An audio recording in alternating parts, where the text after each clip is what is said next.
ಬೆಳಗಾವಿಯಿಂದ ಬೆಂಗಳೂರಿನ ಕಡೆಗೆ MLC city Ravi ಅವರನ್ನ ಕರ್ಕೊಂಡ್ಬರುವಂತ ಪ್ರಕ್ರಿಯೆ ನಡೀತಾ ಇದೆ. ಪೊಲೀಸ್ ವಾಹನವನ್ನ ಕೆಲ ಬಿಜೆಪಿಯ ನಾಯಕರುಗಳಿರುವಂತಹ ವೆಹಿಕಲ್ಗಳು ಕೂಡ ಫಾಲೋ ಮಾಡ್ತಾ ಇವೆ. ಪೊಲೀಸ್ ವಾಹನವನ್ನ ಹಿಂಬಾಲಿಸೋದಕ್ಕೆ ಕೆಲ ನಾಯಕರುಗಳಿಗೆ ಸೂಚನೆಯನ್ನ ಕೂಡ ಕೊಡಲಾಗಿದೆಯಂತೆ.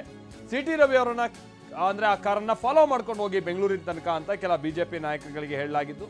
ಸೊ ಅವರು ಕೂಡ ಸಿಟಿ ರವಿ ಅವರ ಕಾರನ್ನ ಈಗ ಫಾಲೋ ಮಾಡ್ಕೊಂಡು ಬೆಂಗಳೂರಿನ ಕಡೆಗೆ ಬರ್ತಾ ಇದ್ದಾರೆ. ನಾನು ಮೊದಲೇ ಹೇಳಿದಾಗೆ NH4 ನಲ್ಲಿ ಬರ್ತಾ ಇರುವಂಥ ವೆಹಿಕಲ್ಗಳಿವು ಹತ್ತತ್ರ 500 ಕಿಲೋಮೀಟರ್ಗಿಂತಲೂ ಹೆಚ್ಚಾಗುತ್ತೆ.